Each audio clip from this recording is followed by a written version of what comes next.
Olá pessoal, tudo bem com vocês? Eu espero que sim. Sejam todos muito bem-vindos. Essa é a nossa quarta aula sobre história dos Estados Unidos.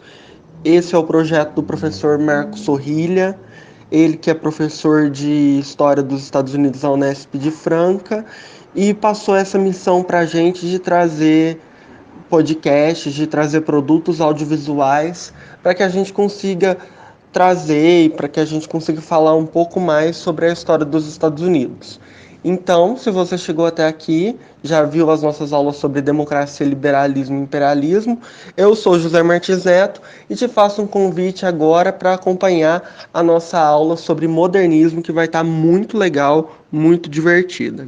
Bom, pessoal, então uma vez que a gente fez aqui as devidas apresentações, eu convido vocês para que vocês acompanhem comigo essa aula sobre modernismo, porque a gente vai tratar um pouquinho sobre Clement Greenberg, né? E ele que é um crítico de arte estadunidense, né, também um historiador da arte que tem uma teoria fantástica sobre modernismo. Bom, pessoal, então, para que a gente entenda um pouco do Clement Greenberg, a primeira coisa que a gente precisa saber é que ele nasceu no bairro do Bronx, em Nova York, em 1909, e que a gente denomina ele como um crítico de arte, como um historiador da arte, porque ele faz uma crítica da arte, uma crítica completa da arte, sendo essa crítica que ele faz uma análise social e não somente uma análise artística e estética, mas ele avalia os fenômenos da arte na nossa sociedade. Então ele vai traçar toda uma teoria sobre o modernismo, por isso que é muito importante. Então, pessoal, é importante que a gente saiba que ele traça toda uma teoria da história visando explicar o que é o modernismo e que ele é o maior nome da crítica do modernismo, apesar de ter sido muito criticado pelo pós-modernismo, tá certo? Então, gente, uma vez que ele traz para que a gente possa entender o modernismo através de uma teoria da história que visa explicar as constituições teóricas e artísticas do próprio movimento modernista, é importante que a gente coloque que esse autor deve ser estudado não apenas pelo fato dele ser estadunidense, mas também pelo fato dele explicar a própria modernidade nos Estados Unidos e também porque, como ele nasceu em 1909 e morreu só no final do século XX, a obra em questão se contrapõe tanto ao stalinismo quanto ao nazifascismo. Pessoal, então entender esse capítulo da obra do Clement Greenberg,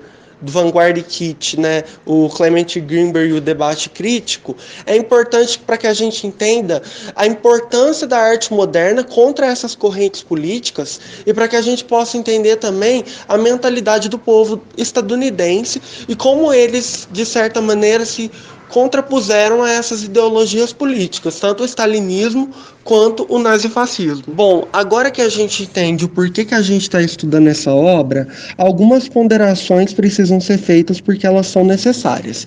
A primeira é que, ao elaborar a sua teoria da história visando explicar detalhadamente o modernismo em sua Constituição e em suas raízes históricas, é importante que a gente entenda, galera, que o autor, ele não normatiza o modernismo. O que é normatizar? É falar, o modernismo é isso. Bom, a segunda coisa que a gente precisa ponderar, uma vez que a gente entendeu que ele não normatiza a arte, que ele não rotula a arte, nem rotula o modernismo, é importante que a gente entenda que ao debater, ao discutir essas ideias, o autor em questão, ele não significa que ele não tem uma posição política, embora ele combate esses extremos políticos que é o stalinismo e o nazifascismo. Ele é socialista, ele chegou a ser trotskista, mas no final da sua vida, embora ele ainda morra dizendo que é socialista, ele abandona a luta política, tá certo? O fato dele ter abandonado a luta política e o fato dele ter sido muito criticado, nada altera a importante contribuição, galera, que esse autor teve. A título de uma comparação, só para vocês entenderem o quanto esse autor é importante para a mentalidade do povo dos Estados Unidos, é como se a gente estivesse falando do Antônio Cândido ou do Mário de Andrade, por exemplo. Então, entender esses autores é essencial para que a gente entenda o pensamento norte-americano da contemporaneidade. Então, assim, Uma vez que esse autor é importante para a gente entender o período contemporâneo nos Estados Unidos e para que a gente entenda a importância histórica do que representou o próprio modernismo, é importante que a gente discuta e que a gente debata aqui que esse autor ele é muito importante porque e isso é uma terceira ponderação que é necessária, porque ao debater, ele não rotula o modernismo. Isso significa dizer também, não apenas que ele não rotula, né, mas também que ele não estabelece uma divisão entre as culturas, de forma que existe uma cultura erudita e uma cultura popular. No pensamento dele, cultura não é uma coisa hierarquizável. Então, como cultura não é uma coisa hierarquizável, logo se compreende que não existe uma cultura melhor do que a outra, né? Todo mundo tem as suas expressões, toda a sociedade tem a sua maneira de entender os fenômenos e de lidar com a arte como um todo. Quando a gente conseguir entender que a sociedade em si tem as suas maneiras de se expressar, a sua maneira de lidar com a arte, a sua maneira de lidar com as suas culturas e seus costumes, entender isso é fundamental, porque é a partir desse ponto que o autor combate na sua obra o stalinismo e o nazifascismo. Então, gente, para falar dessa dinâmica e já para introduzindo a teoria do autor, né, de uma vez, ele trata e nos traz dois conceitos, o conceito de vanguarda e o conceito de kit. Bom, pessoal, falando resumidamente de uma maneira didática para que vocês possam ter um entendimento pleno do texto em questão, o conceito de vanguarda vocês podem entender vanguarda como arte moderna e o kit como cultura de massa. Mas cultura de massa não significa que existe, como eu disse, uma hierarquização entre as culturas. Muito pelo contrário. Nós estamos numa obra que foi escrita no ano de 1939 que está combatendo esses princípios e essas hierarquias que são, de certa maneira, preconceituosas. Então, uma vez que a gente está resumindo os conceitos de vanguarda e kit, que são conceitos que o pós-modernismo vai trabalhar de uma maneira muito mais exemplificada e muito mais detalhada, é importante que a gente coloque que o autor traça uma teoria sobre a modernidade. Então, ele trabalha muito com a vanguarda e com a importância da vanguarda. Então, galera, uma vez que o autor trabalha com a importância da vanguarda, ele trabalha contextualizando a arte historicamente no início da teoria, para entender o que a arte moderna, no caso que a vanguarda, possui de diferente em relação a outras artes, por exemplo, a arte medieval, enfim, em relação a outras artes de outros momentos históricos. Então, para entender o modernismo, a tese e a problematização que o autor coloca é o que difere as artes modernas de outras artes de outros tempos históricos. Então, pessoal, visando responder essa pergunta, que é a tese central do texto, o autor coloca que um dos princípios que difere a arte moderna de outras artes de outros tempos históricos é que na arte moderna você tem novos sujeitos da ação. Para entender o que são esses novos sujeitos da ação, é importante que a gente entenda que, por exemplo, no período medieval, a arte era um tanto quanto utilitarista e um tanto quanto funcional. No sentido do seguinte, a arte ela estava muito ligada às funções e às necessidades da igreja e do próprio Estado, coisa que muda na modernidade. Então, pessoal, por que isso muda na modernidade? Por que ele fala que a modernidade cria novos sujeitos da ação? Porque a partir do contexto da Revolução Francesa e a partir do contexto da Revolução Industrial, a arte passa a não servir mais a igreja e ao Estado, mas ela passa também a englobar todas as pessoas através do mercado e através da produção massiva, porque uma vez que a Revolução Industrial ela colabora para que a arte seja, para que os objetos sejam produzidos em massa, os objetos que são considerados são objetos artísticos, eles ganham muito um ar mais contemplativo e um ar mais abstrato. Ou seja, a arte moderna, ela possui essa relevância justamente porque ela tem um caráter maior de abstração e porque ela resgata os diversos sujeitos da ação da sociedade em si. Então, pessoal, o autor coloca que o mercado foi um fator que levou a arte a não servir apenas ao Estado e à Igreja, mas isso fez com que os objetos artísticos, a pintura, a música, enfim, tudo que é considerado arte, pudesse chegar através do mercado a um número maior de pessoas, e não apenas ao Estado e à Igreja. Pessoal, para vocês entenderem isso, vocês já escutaram aquele ditado popular que diz que quem paga a orquestra escolhe a música que toca? Pois muito bem, o mercado, uma vez que ele propiciou a ampliação da arte, a ampliação principalmente da acessibilidade, a arte acaba perdendo esse caráter utilitarista e funcionalista que ela tinha em outros períodos históricos, justamente para obedecer e seguir as linhas da igreja e do Estado. Então, nesse sentido, a arte ganha uma autonomia e uma criticidade muito maior devido ao mercado. Uma vez que essa arte ganha essa autonomia e essa criticidade, ela passa justamente a ser antiburguesa, ou seja, ela passa até de certa maneira negar o mercado capitalista. Então, pessoal, por mais que eles tenham surgido através da relação do mercado pós-Revolução Francesa e pós-Revolução Industrial, essa autonomia que foi dada à arte, essa criticidade que a arte ganhou, uma vez que ela não tem mais que servir obrigatoriamente à igreja ou ao Estado, propiciou que ela realizasse autocrítica de si própria, e que ela não servisse exclusivamente ao mercado. Bom, pessoal, autocrítica de si própria é uma redundância, obviamente, mas essa redundância é essencial para a gente entender como que a arte moderna se desenvolve. Por quê? Porque ela ganha uma capacidade autocrítica, de problematizar ela mesma.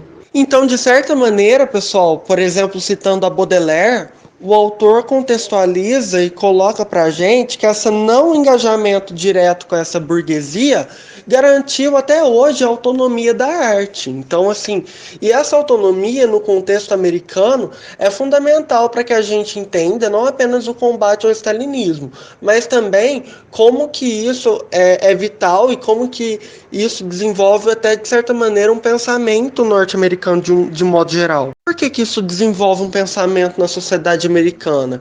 Porque como a arte moderna ela possui a capacidade de criticar os seus próprios conteúdos, a própria modernidade em si ela ganha um caráter mais mutável, ou seja, os produtos, como eles podem se autocriticar, eles se aperfeiçoam. E a modernidade é isso, a modernidade é rápida. Então, pessoal, a modernidade é rápida e muda constantemente porque ela é um movimento que atualmente possui a capacidade de se reorganizar, de se reinventar e de criticar. E a própria crítica em si, ela leva, de certa maneira, a autonomia da arte. E a autonomia leva a um caráter mais abstrato. Então, pessoal, por que a autonomia da arte leva a uma arte mais abstrata e a uma arte mais contemplativa, ou seja, uma arte que você precisa problematizar para entender? Porque uma vez que eu não preciso mais fazer uma arte restrita ao Estado e à Igreja, eu posso criar arte tendo o conteúdo que eu quero, da forma que eu quero. Então não tem uma forma simples, não tem uma técnica, falar arte moderna é isso, não tem como a gente rotular. Por isso que a arte moderna ela é muito importante, porque a partir de entendendo essa rapidez, essa mutabilidade, a gente entende o porquê que ela combate, de certa maneira, o stalinismo e o nazifascismo, e a gente entende também os valores que os Estados Unidos colocam nessa arte. Por quê? Porque os Estados Unidos é uma nação que atualmente tenta, de certa maneira, eles são rápidos, eles tentam se reinventar e se reestruturar de todas as formas. E isso, essa essência autônoma, é a própria essência da modernidade em si, que está presente na cultura dos Estados Unidos. Bom, pessoal, então por que essa arte moderna ela é importante no que tange ao texto? No que tange à tese central do texto, que é usar a arte moderna para combater o stalinismo e o nazifascismo? Porque uma vez que essa vanguarda, uma vez que essa arte moderna ela é uma arte que te obriga a problematizar, os líderes, quem quer tomar, os líderes totalitários, eles vão trabalhar justamente com o oposto, porque eles com a cultura de massa, que ele chama de kit, porque a ideia de líderes totalitários é fazer com que o povo não pense, ou é fazer com que o povo tenha raciocínio rápido, porque o raciocínio rápido não é um raciocínio que vai problematizar as coisas, não vai problematizar as múltiplas situações. E o cidadão que não consegue problematizar as questões acaba entregando democracia, enfim, todo o seu estado de bandeja ao totalitarismo. Por isso, essa é a tese essencial do texto. Então, só visando exemplificar novamente para que o entendimento se torne claro, a arte moderna, justamente pelo caráter que ela tem de obrigar o indivíduo a problematizar para que ele possa entender essa arte, ela é oposta à cultura de massa, porque a cultura de massa não precisa necessariamente que o indivíduo problematize aquela obra de arte para entendê-la melhor. Não é que o autor está falando contra a cultura de massa, porque como a gente viu, ele não está fazendo uma hierarquia entre cultura, mas ele está falando que a arte moderna é essencial para combater o nazismo e o fascismo, porque ela te obriga a pensar sobre a própria realidade social que está te cercando o indivíduo, porque uma vez que o indivíduo possui a capacidade de abstração e que esse indivíduo é um sujeito histórico autônomo, que consegue problematizar, ele vai saber problematizar e se defender das múltiplas formas de totalitarismo. Por quê? Porque ele vai conseguir desenvolver raciocínios mais complexos. E uma vez que ele consegue desenvolver raciocínios mais complexos, ele não cai em armadilhas totalitárias. Pessoal, então, para finalizar a nossa aula, eu gostaria de dizer que ninguém nasce humano, se torna humano por um processo de educação. E nesse processo educativo, entender o papel da arte moderna é essencial para que a gente consiga se reinventar e para que a gente consiga se tornar um indivíduo histórico-crítico, tá certo? Essas foram aí algumas lições que eu gostaria de passar para vocês sobre a história dos Estados Unidos e sobre o contexto de arte. Então, uma vez que você tenha gostado das aulas, eu te convido a deixar um like, deixar aí o seu comentário, e eu te agradeço por você ter tido a paciência de ouvir não só esse episódio, mas se você ouviu os outros 3 também, o meu muito obrigado. E, enfim, pessoal, a gente se vê em outra oportunidade. E se você quer que esse projeto continue de maneira independente, eu peço a ajuda de vocês com um like e com um comentário, tá certo? Muito obrigado, de verdade, e até uma próxima oportunidade. Um abraço, fiquem bem.